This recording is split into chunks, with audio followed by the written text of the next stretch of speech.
with you. and with your spirit. A reading from the Holy Gospel according to Luke.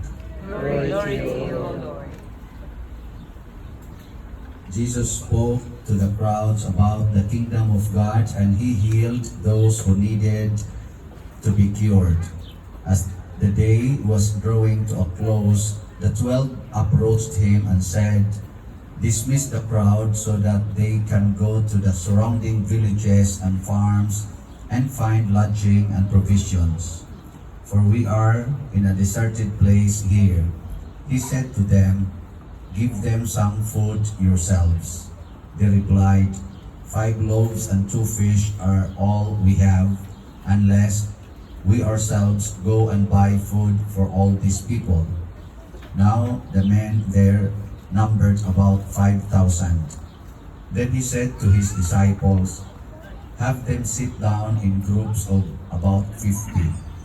They did so and made them all sit down. Then taking the 5 loaves and the 2 fish, and looking up to heaven, he said the blessing over them, broke them, and gave them to the disciples to set before the crowd. They all ate and were satisfied. And when the leftover fragments were picked up, they filled 12 wicker baskets. The Gospel of the Lord. Praise to you, Lord Jesus Christ. Be seated for our reflections. After Jesus became man and lived among us, there are now 2 types of food to nourish us: the earthly food and the heavenly food. Which do you prefer to eat every day?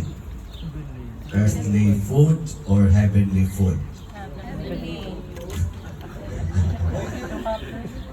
Oo, pwede yun. Pero which do you prefer? Kung prefer ka ni kapasabot, mo na mas importante. More important than the other. So, which do you prefer? Earthly food, heavenly food? Heavenly food. It's up to you. Ang earthly food, those are the things that cannot give eternal life. The more we eat them, the more we near death.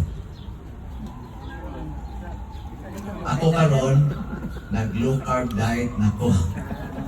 I don't eat bread, fruits, mga soda, all sweets, starch related, mga root crops. I only eat carbohydrate, proteins and fats and so vegetables na leafy vegetables. Why?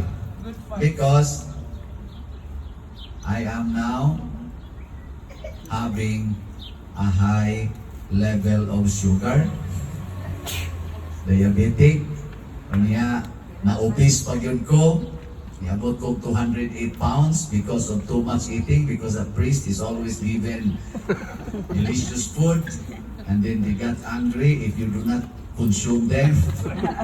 Father, I made this for you. I made this for you. I am personally baked this, Father. So eat this. This is very, very good. Ay, si Padre sa doon, karoon na bitaw ni. Karoon na bitaw ni. Ikabot na sa nakusunod na misa, karoon na bitaw ni Father. Panagsara niya. Sunod na sa panong misa, panagsara ni Father. Sa inyo, panagsa sa ako, permi. So eventually, I got sick physically because of food I ate, the earthly food. Nakaroon, wala ko ni kaon, ni akong iminusan. Pero it doesn't mean na di ko mamatay. Kaya mo kaon, magyapon ko, patay magyapon eh. But the heavenly food can give eternal life. And the food that is offered to us is the body and blood of Jesus. Pero ang iyang gihatag in the gospel, what he gave to the people who were hungry, the bread and the fish. But the bread and fish passed through his hands. Yan, ingon dahil siya, receive this.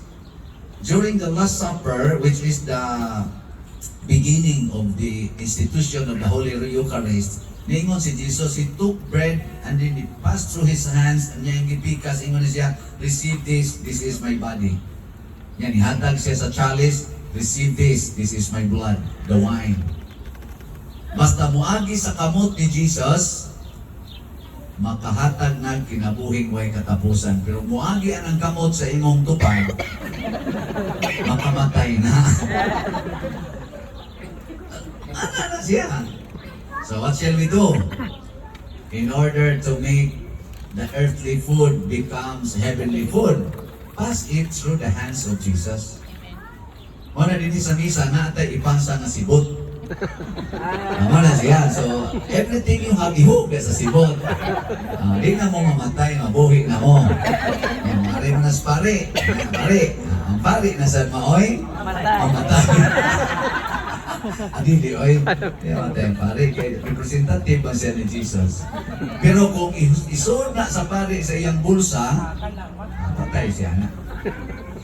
But if the priest will also pass it like the apostles in the Gospels, they pass it through to the people. From the hands of Jesus to the hands of the apostles, pass it to the hands of the people and they eat it, then that's the time there is life. In short, kung maghinamolta aning atong mga grasyang nadawat, sa manyo din dako mo grasya nadawat, compare na mo dito. Nga mga hamol kayo mo din patay na yun mo. Yung tao na, maginilatan. Pero kung kusugay mo manghatag, buhigin mo. Awas ko may karon, pero pwede sa karon, so gani. Ay, maubitaw nga ni ako because I want to thank you because most of you are my slotters, no? Mga online parishioners, my slotters. So through my slots, I provide an occasion for the faithful who listen to my masses and who try to cooperate with my projects for you to make your earthly food become heavenly food. Di masantanan ninyong ihatag, pero ang first yun na hunaon na do not think that you are the owner of the things in this life. Use them always with a thought ba na this is owned by God and these things are supposed to be shared, not to be kept for me. Muna diri sa atong first reading, si Abraham offered the 10th portion of his wealth to the priest Melchizedek. Nga kaming mga pari na Katoliko, we claim na we are descendants of Jesus and Jesus descendant of Melchizedek. The priest na duway beginning, wa sa siya'y end. Nawa sa to siya, wa sa to siya beginning, but Abraham offered his gift to Melchizedek. Niya si Melchizedek na nalangin po niya because God has no beginning and no end. So si Melchizedek as a priest, siya mo ay naghatag o occasion to Abraham to offer. Na kita sad na nito mo offer po ta. Now the question now is how to offer. Sa man pag-offer, aron ang tanan natong grasya moagi sa kamot sa Ginoo. Sa man. Imo ka ba? I will teach you. Ayaw sana. Address ko. Gaandam na lugas envelope. Kana sa ni pagsuot sa envelope sa imong balay, sa imong sakyanan. Okay ra nang inyo diyang porta, masuot na sa envelope. How about imo man sa nang gift gyapon sa Ginoo nimo kanang imong bana, imong asawa, imong anak, how can you put it inside in the envelope? So there are 3 ways to offer. First, saman, be grateful. Always say na, Lord, thank you for these graces, for these gifts. Salamat yun. Kaya kanang tao kusog kayo mo pasalamat sa Ginoo, kusog sa namang hatag. Pero kanang mga tao nga magsigil at pangayo daw, gina. Nga sige Ginoo tagay ko, Ginoo po ni pa ni Ginoo po ang pani. Hindi na manghatag. Mayon na Ginoo panghatag dito sponsor, kuwang pa mga ganito. Kapag ikudatahan, kawat sa katong ligid dito. Ay ka na, because napamagyan ko yung lukaton ang sana. Napamagyan ko kailangan sa insurance ato eh. Wala, pagkaligid. Muna naman si Jesus, do not store up treasures here on earth because the treasures here on earth will be taken away by thieves or will be destroyed by rusts or by sa palihan mga termites. So, be grateful. Di ko no, lingi ako no imong tupad. Ina, I thank God Thank God you are at my side. that you are at my side. Ako, sa hirapan, nagpapasalamat, bisan na pas imong tupad, nagang kisa din ni mga bana lang tamo sugod, kisa din yung mga bana, kada nyo tupad o higdas nyo masawa, mingon mo, salamat Ginoo, nakatupad pa ko sa akong wife, kita sa kuno ba mo? Ambot. May usa ni isa niya, ang asawa sa tupad, gaduda, kanilang mga wives, kaya kanilang mga wives, more emotional man ko yung mga wives, mga feeling based mga women ko na be. Kaysa ninyo mga asawa, kada gitupad ninyo sa inyong bana o higda kayo ng Lord, salamat na napadyo ko'y bana. Tasa ka mo.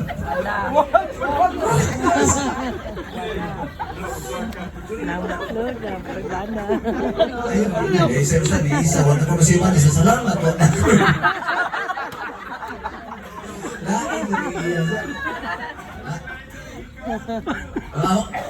Ayaw sa laging hikap mo ba dahil ko pasalamat o sa akin kung dito ka hikap kung ano na itawag mo na siya consumerism kung gusto lang ka mo consume ba kita ni mo pan di ba o mukhaon ta mamuros man sa tanong give tayo sana pero anong dito lang kahapok why prayer before meal uy mura kakiyawa anak dito lang ang kaon kakita ni mo diyan pare kakita sa mati kaon na yun ay madre, moro sila sa ng pari.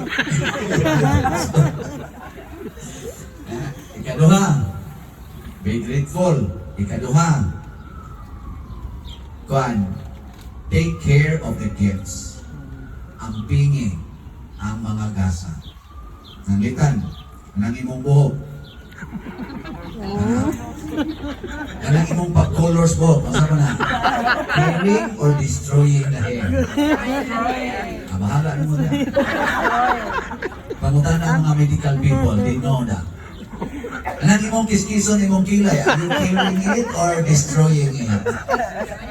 Na, imong naong nga brown, imong papution, are you caring it or destroying it? Imong anak, sigihan imong kasama, are you carrying it or him or her or destroying? Caring. Magsikag inom, nalubatay ipamali bro. Sikag inom, are you carrying your body or destroying your body? Nagpalaygit ka, are you carrying or destroying? Nagpapasiktomi ka, are you carrying, destroying? Nag-abortion ka, are you carrying, destroying? Nag-inom ka mga pills, are you carrying, destroying? Do not destroy the gifts of God, including your enemies. Do not destroy them. Ang gibuhat ron sa Israel, gibubahag ngayo ang Iran sa gibubahag ng Israel. Are they carrying or destroying? Destroy. Gi-impeach ang atong VP Sara. Are they carrying or destroying? Destroying. Butang sa The Higgs, ang atong former president nga 80 years old, masakiton pa gyud lisod naglakaw. Are they carrying or destroying? Destroying. Dili ka mo hoax kolekta, are you carrying or destroying? Destroying. And then, na-destroy lagi yun maroon na. Ang third na way is sharing. Mauna ni siya. So first, be grateful, then take care, and then share. Amen. Sharing. Kaya kaning atong sharing, why limit? Share everything, especially to the poor, to the needy. Muna yung Kristo, whatever you do to the least of your brethren, you do it to me. Do not share the good things in you to the people who are your friends only, but especially to the least ones. So, kanisad karon ang idag-o na the heaven is about to share. Let us all stand. Okay. Kasi maabutan ka sa sharing ani. Let us profess our faith.